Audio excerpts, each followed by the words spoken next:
கர்த்தருடைய பரிசுத்த நாமத்திற்கு மகிமை உண்டாவதாக.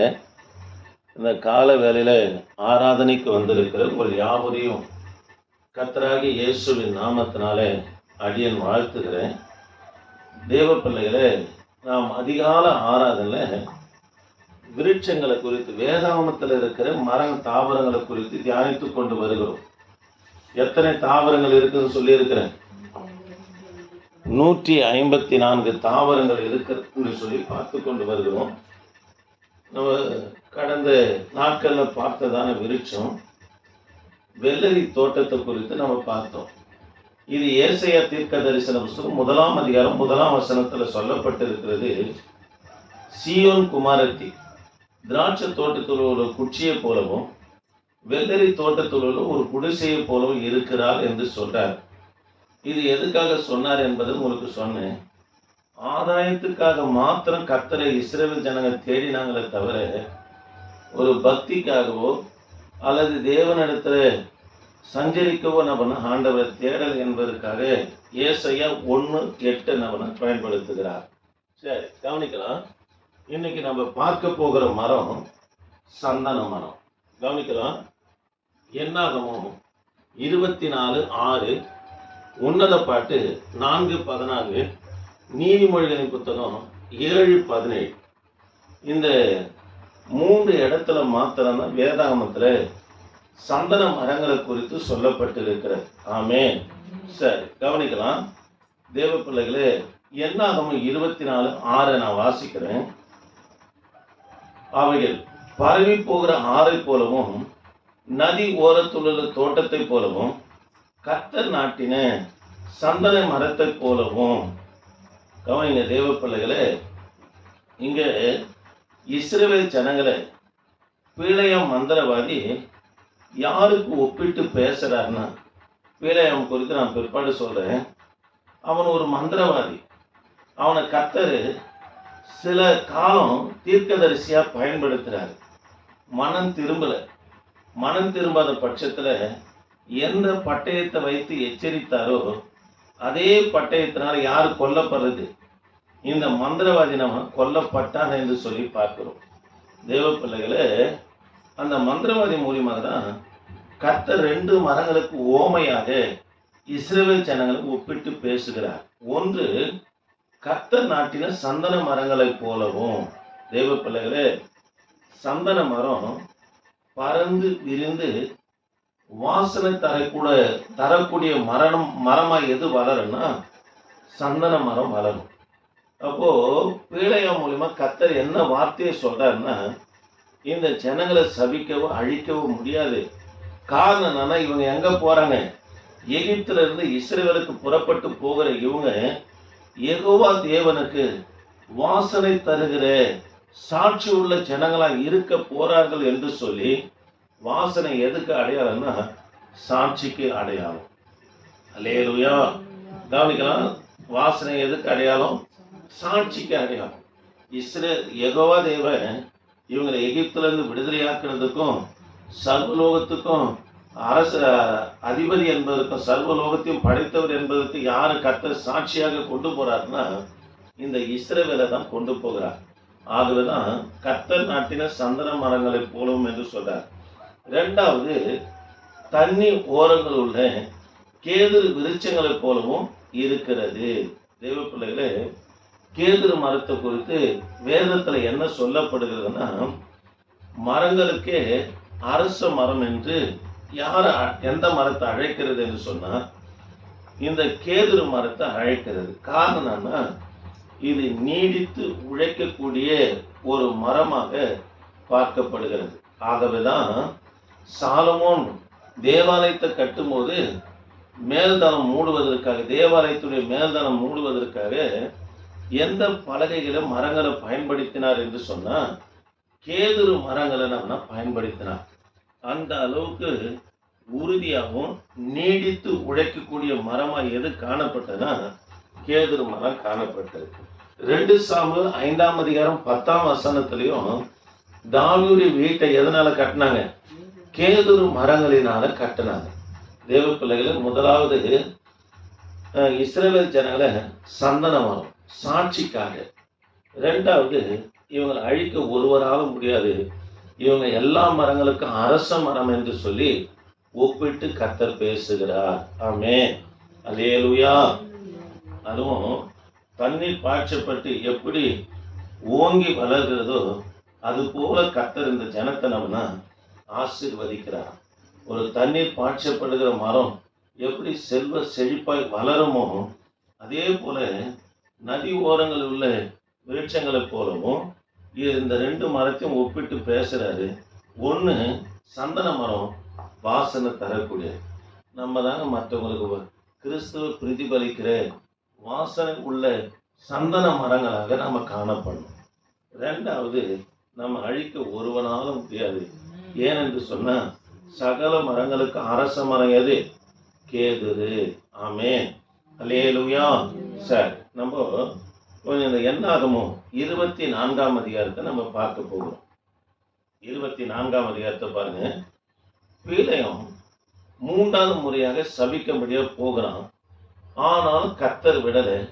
பீலையா மூலியமாக ஆஸ்வாதமான வார்த்தையை தேவன் கொடுக்கிறார். இந்த ஆஸ்வாதமான வார்த்தையே என்னாகமத்தில் என்ன சொல்லப்படுகிறது என்று சொன்னா, தேவ பிள்ளைகளே, தேவனுடைய வாக்கு என்று சொல்லப்படுகிறது. நான் இதை சொல்லி முடிக்கிறேன். எல்லாரும் கவனிங்க, கர்த்தருடைய வார்த்தை கவனிங்க. எகிப்துல இருந்து இஸ்ரவேல் ஜனங்க புறப்பட்டு வராங்க. மோவாப் தேசத்துல பாளையம் இறங்குறாங்க. அந்நாட்கள்ல மோவாப்பின் அரசனாக இருந்தது பாலாக்.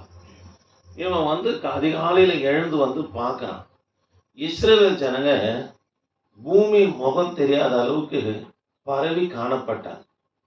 அவன் என்ன நினைச்சான்னா, அந்த மோவாப் அரசன் பாலாக்கு நம்ம மேல யுத்தத்துக்கு வந்துட்டாங்க, நம்மளை ஒன்றும் இல்லாம ஆக்கிடுவாங்க, இந்த ஜனத்தை சாதாரண விதத்துல யுத்தம் செய்து மேற்கொள்ள முடியாது, ஆகவே மந்திரவாதியை கூட்டி கொண்டு வந்து செய்வினை பண்ணி ஸ்டோக் வந்தது போக கை காலை இழக்க பண்ணி இவங்களை என்ன பண்ணலாம், மேற்கொள்ளலாம் என்று சொல்லிதான் இந்த மந்திரவாதியை கூட்டின்னு வராங்க. கிரயத்துக்காக, பணத்துக்காக இந்த மந்திரவாதி புறப்பட்டு வரார். எவ்வளவு பணம் கொடுத்தாலும் அதுக்கு தக்கவாறு மந்திரம் பண்ணுகிறவன் தான் இந்த பீலையம். புறப்பட்டு வரான். வரும்போதே கர்த்தர் தூதனோடு நின்று பட்டயத்தின் வாயிலாக எச்சரிக்கிறார். நான் ஆசீர்வதித்த ஜனத்தை நீ சபிக்கவோ ஏற்படுவேன், இந்த பட்டயம் தான் உனக்கு அப்படின்னு சொன்ன உடனே இவன் இஸ்ரவேல் ஜனங்களை சபிக்கல. இவன் மூலியமா கர்த்தனவனா இஸ்ரவேல் ஜனங்களை ஆசீர்வதிக்கிறார். ஆமென். சரி, கவனிக்கலாம். 3வது முறை இவன் எப்படி செய்வனை பண்ணுவான்னா, இவன் பலிபீடங்களை கட்டி நிமித்தம் பார்ப்பதற்காக செய்வனை ஏற்படுத்தும் போது 10 ஆவிகள் இறங்கி வரும் என்று சொல்லி சரித்திர குறிப்புகள் சொல்லப்படுது. இவன் சொல்லுகிறத போயிட்டு அந்த ஆவிகள் என்ன பண்ண செய்யும். இவன் நிமித்தம் பார்க்கும்படியா பலிபீடங்களை கட்டுகிறான். கர்த்தரே இறங்கி வருகிறார். இவன் மந்திரத்தினால அல்ல, இஸ்ரவேலை நேசித்தது நிமித்தமா இறங்கி ஆண்டவர் சொல்றாரு, நான் சொல்றதை நீ செய் என்று சொல்லி அதிர்ச்சியான ஒரு வார்த்தை உனக்கு சொல்றாரு. இவன் சொல்லிதான் ஆவிகள் செயல்படும். இப்ப கர்த்தர் சொல்றாரு, நான் சொல்றதை நீ என்ன பண்ணு, செய் என்று சொல்லுகிறார். ஆமென். தேவ பிள்ளைகள, அப்படிதான் 3வது முறையாக சபிக்கும்படியா போகிறான்.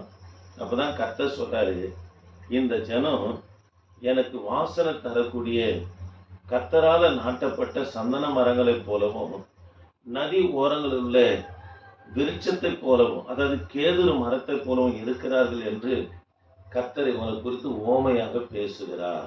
ஆமென், அல்லேலூயா. சரி, நம்ம கவனிக்கலாம் தேவ பிள்ளைகளே. இந்த 3 இடங்கள்ல மாத்திரம்தான் எதை குறித்து சொல்லப்படுது வேதாந்தத்துல? சந்தன மரம். என்னாகமம் 24:6, உன்னத பாட்டு 4:14, நீதிமொழிகளின் புத்தகம் 7:17. இந்த 3 இடத்துலையும் வாசனைக்காகவே இந்த சந்தன மரத்தனவனா சொல்லப்பட்டு இருக்குது. நம்ம பார்க்க போகிறோம். ஒவ்வொரு வசனத்தையும் நம்ம பார்க்க போகிறோம். சரி, கவனிக்கலாம். இப்போ 3வது முறையாக இவர் புறப்பட்டு போகிறார். புறப்பட்டு போன உடனே இது எங்க இருந்து பார்க்கலாம்னா, என்னாகமம் 23:27 இருந்து நீங்க வாசித்து பார்க்கணும் சொல்லப்பட்டு இருக்குது. கவனிக்கலாம். 1ஆம் வசனம் பாருங்க. 24 1ஆம் வசனம்.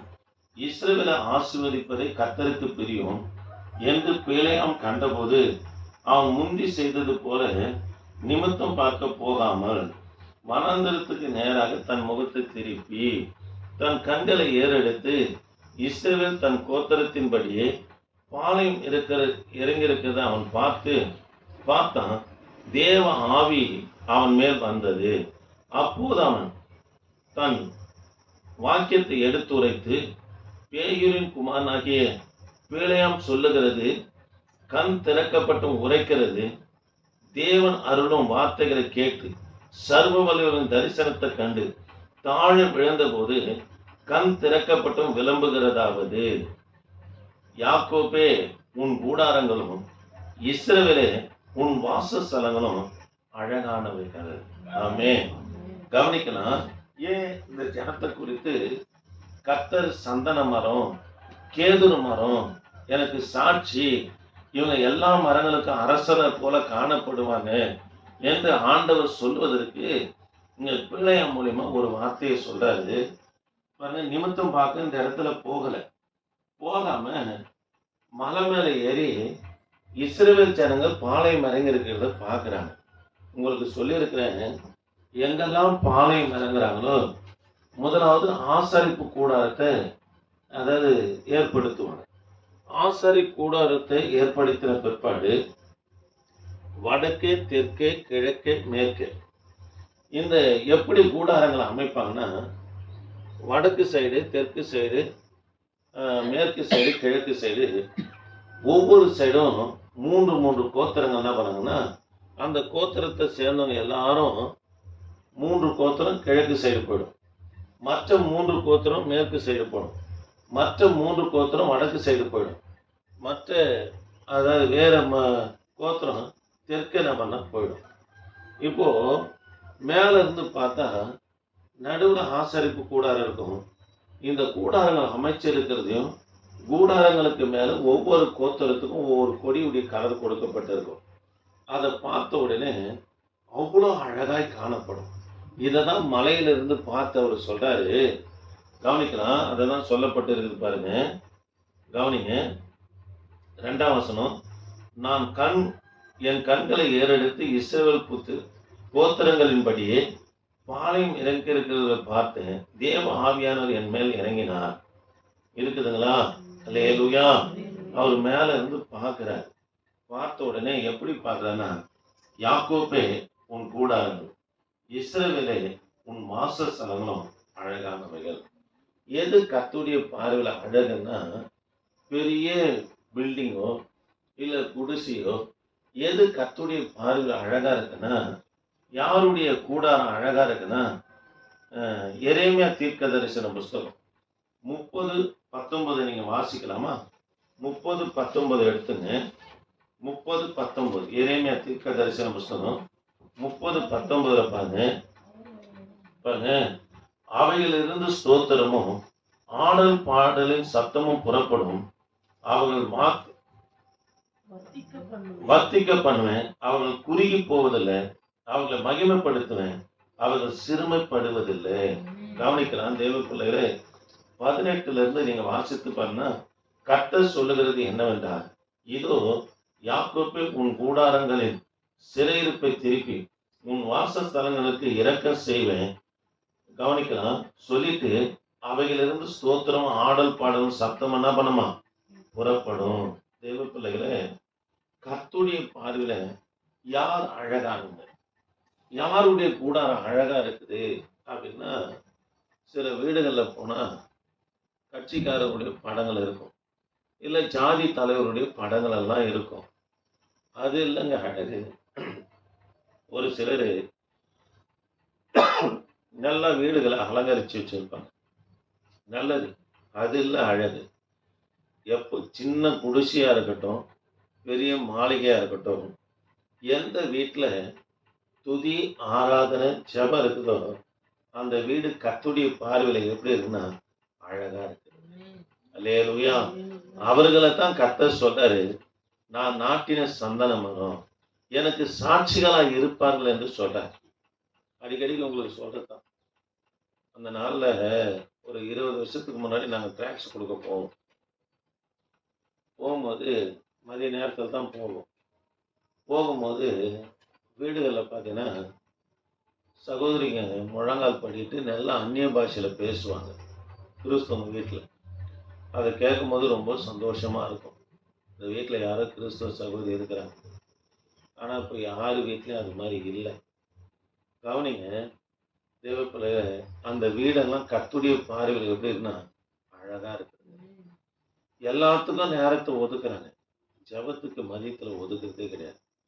நீங்கள் ஒதுக்கி ஜெபித்து பாருங்க, உன்னை வாசனையாகவும் அரசர்களாகவும் கர்த்தர் வைப்பார். ஆமென். அல்லேலூயா. கவனிக்கலாம். சொல்லிட்டு அப்போ யாக்கோப்புடைய கூடாரம் மேல இருந்து பார்க்குற மலை மேல இருந்து ஆசாரிப்பு கூடாரத்துக்கு வடக்கையும் தெற்கையும் மேற்கையும் கிழக்கையும் அவங்க அமைத்திருக்கிற கூடாரங்களை பார்த்து அழகு என்று சொல்லுகிறார். அந்த அழகு இந்த இடத்துல சொல்லப்படலை. எரேமியா 30:19 எது அழகுன்னா, உன் கூடாரத்துல ஜெபம் இருக்கணும், உன் கூடாரத்துல துதி பாடல் இருக்கணும். அது கர்த்தருடைய பார்வையில் என்னன்னா அழகா இருக்குது. சொல்லிட்டு அழகா இருக்குதுன்னா வாக்கு தத்துவம் கொடுக்கிறாரு பாருங்க 6ஆம் வசனத்துல, அவைகள் பரவி போகிற ஆறை போலவும் நதி ஓரத்தில் உள்ள தோட்டத்தை போலவும் கர்த்தர் நாட்டின சந்தன மரத்தை போலவும். ஏன் சந்தன மரம் என்று இஸ்ரவேல் ஜனங்களை சொல்றாருன்னா, எகிப்திலிருந்து புறப்பட்டு போகிற இவங்க தான் எனக்கு வாசனை தரக்கூடிய மரம் என்று சொல்லுகிறார். அல்லேலூயா. தேவ பிள்ளைகளே, நம்ம மற்றவங்களுக்கு சாட்சியா இருந்தா தான் கர்த்தர் உன்னை தெரிந்து கொண்டதுக்கு அதாவது புரோஜனம். சிலர் பார்த்தீங்கன்னா பழைய வாழ்க்கையை இன்னும் அவங்களுடைய சாட்சியாகவே காணப்படும். அதெல்லாம் நல்ல வாழ்க்கை கிடையாதுங்க. அதெல்லாம் ஆஸ்வாதமான ஜீவியம் கிடையாது. அதெல்லாம் சாபமான ஜீவியம். தேவ பிள்ளையே, நீ எங்க இருந்தாலும் உன் வாசனை இருக்கணும். யெகோவா தேவன் கர்த்தர் ஆராதிக்கிற என்ற ஒரு வாசனை அவங்களுக்குள்ள காணப்பட வேண்டும். 2வது சொல்றாரு பாருங்க, தண்ணீர் அருகே உள்ள கேதுரு விருட்சங்களை போலவும் இருக்கிறது. இந்த விருட்சம் எல்லா மரங்களுக்கும் அரச மரம். அவ்வளவு உறுதியான மரம். தேவாலயம் கட்டுவதற்கும் தாவீதுடைய வீடு கட்டுவதற்கும் எந்த மரம் பயன்படுத்தப்பட்டது? கேதுரு மரம் பயன்படுத்தப்பட்டது. ஆமென். அல்லேலூயா. சொல்லிட்டு கவனிக்கலாம். சொல்றாரு பாருங்க. அப்படியே சொல்லிக்கினே வரும்போது 8ஆம் வசனம் பாருங்க. தேவன் அவர்களை எகிப்திலிருந்து புறப்பட பண்ணினார். காண்டாமிருகத்துக்கு ஒத்த பலன் அவர்களுக்கு உண்டு.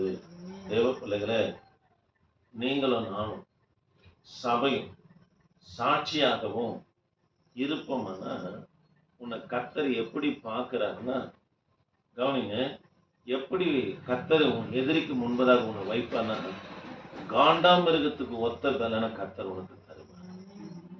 ஆமாங்க, பலன்லயே அதாவது மிருக ஜீவன்ல பலம் வாய்ந்தது எதுன்னா காண்டாமிருகம் தான். அந்த பலத்தை கர்த்தர் உனக்கு தரார். அவர்கள் தங்கள் சத்துருக்களாகிய ஜாதிகளை பட்சித்து அவர்கள் எலும்புகளை நொறுக்கி அவர்களை தங்களுக்கு அம்புகளைப் போல எழுவார்கள். கவனிங்க, நீங்க கர்த்தருக்கு சாட்சியாகவும் உங்க வீடு கர்த்தருடைய பார்வையில அழகா இருந்ததுன்னா, உங்களுக்கு என்ன பலத்தை கர்த்தர் தரான்னா, காண்டாமிருகத்துக்கு ஒத்த பலனை கொடுத்து பிற்பாடு ஆண்டவர் சொல்றாரு, உன் சத்துருக்களுடைய எலும்புகளை நீ நொறுக்குவேன்றார். இன்னொரு இடத்துல சொல்றாரு, அவன் இடுப்பு எலும்பு நொறுக்குவேன்றார். இடுப்பு எலும்பு தான் மனுஷனுக்கு அதாவது அதாவது உறுதியானது. இடுப்பு எலும்பு உடஞ்சிச்சுன்னா அவனால் நிற்க கூட முடியாது. அவனுடைய காரியம் ஒன்றும் செயல்படாதபடி கர்த்தர் படுக்க வச்சிருவார். அதனால கர்த்தருடைய பிள்ளைங்க சாட்சியாகவும் தங்கள் கூடாரங்களை அழகாகவும் பார்த்து கொள்ளும்போது கர்த்தர் உனக்கு என்ன பலனை தராரு? காண்டாமிருகத்துக்கு ஒத்த பலனை தந்து, கவனிங்க கர்த்தருடைய பிள்ளைகளை, உன் சத்துருக்களுடைய எலும்புகளை நீ பட்சிக்கிற கிருபையை கர்த்தர் உனக்கு தருவார். 9ஆம் வசனம் பாருங்க. சிங்கம் போலவும் துஷ்ட சிங்கமும் போலவும் மடங்கி படுத்துக் கொண்டிருக்கிறார்கள். அவர்கள் எழுப்புகிறவர் யார்? உன்னை ஆசீர்வதிக்கிறவர்களை நான் ஆசீர்வதிப்பேன், உன்னை சபிக்கிறவர்களை சபிப்பேன் என்று கர்த்தர் சொல்றார். அல்லேலூயா.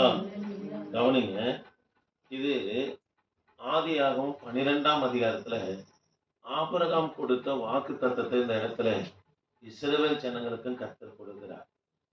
ஆபிரகாமுக்கு, ஈசாக்கு, யாக்கோபுக்கு கொடுத்த அதே வாக்கு தத்தத்தை கொடுக்கிறார் பாருங்க. உன்னை ஆசீர்வதிக்கிறவர்கள கர்த்தர் ஆஸ்வதிப்பார். தேவ பிள்ளைகள, கர்த்தருடைய வார்த்தை கேளுங்க.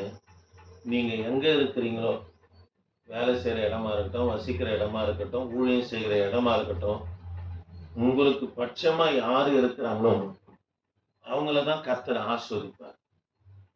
புரியுதுங்களா சொல்றது? உங்களுக்கு பட்சமா இருக்கிறவங்கள தான் கர்த்தர் ஆஸ்வதிப்பாரு. உங்களுக்கு விரோதமா எழும்புறதுல கர்த்தர் அவன் சபிப்பேன்றார். அதனுடைய பொருள் என்னன்னா, அவனுக்கு அவன் எழும்புறது நிமித்தமா தேவனை தனக்கு என்ன பண்ணான்னா எதிரியாக சம்பாதித்துக் கொள்றான். அவனுக்கு யார் எதிரியா மாறுது? கர்த்தரே மாறுறாருங்க. பிற்பாடு அவன் தனக்குத்தானே அவனை குழியை வெட்டி கொள்ளுகிறான். அதனால சாட்சியா இருங்க. உங்க கூடாரங்கள் அழகா இருக்கட்டும். ஆண்டவர் காண்டாமிருகத்துக்கு ஒத்த பலன் தராரு. இந்த சந்தன மரத்து குறித்து பேசப்பட்ட இடங்கள் எல்லாம் வாசனை குறித்து பேசப்படுகிறது. நீங்க நீதிமொழிகள் புத்தகம் 7:17 ஒரு கெட்ட பொம்பளை குறித்து, அம்மாவை குறித்து சொல்லப்படுகிறது.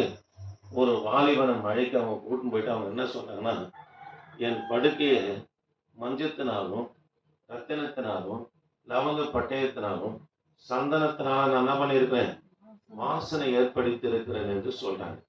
அதனால தேவ பிள்ளைகளே, வாசனை எல்லாராலும் கவரக்கூடியது ஒன்று. அதனால சாட்சியா இருப்பீங்கன்னா கர்த்தர் உங்களுக்கு இப்பேற்பட்ட வாக்கு தத்தங்களை கொடுத்து என் ஆண்டவர் உங்களை ஆசீர்வதிப்பார். ஆமென். சரி, முழங்கால் படியலாமா? முழங்கால் படியலாம். என் ஆண்டவரே, நாங்கள் உம்மை துதிக்கிறோம். வந்ததான ஒவ்வொரு பிள்ளைகளுக்காய் ஸ்தோத்திரம். என் தகப்பன் நீங்க ஆசீர்வதி. இவங்க மேல உமது கல்வாரி ரத்தத்தை வைக்கிறீங்க. இவங்க மேல உமது கல்வாரி ரத்தத்தை வைக்கிறீங்க. இவங்க மேல உமது கல்வாரி ரத்தத்தை வைக்கிறீங்க. வயநாடுத்துல இயேசு நாமத்தை சுபிக்க நல்ல பிதாவே, ஆமென். என் ஆத்துமாவே கர்த்தரை ஸ்தோத்திரி, என் மூலமே கர்த்தரை பரிசுத்தம் சொல்லி, என் ஆத்துமாவே கர்த்தரை ஸ்தோத்திரி, அவர் செய்த சகல மர்மம். ஆமென். அல்லேலூயா, அல்லேலூயா, அல்லேலூயா.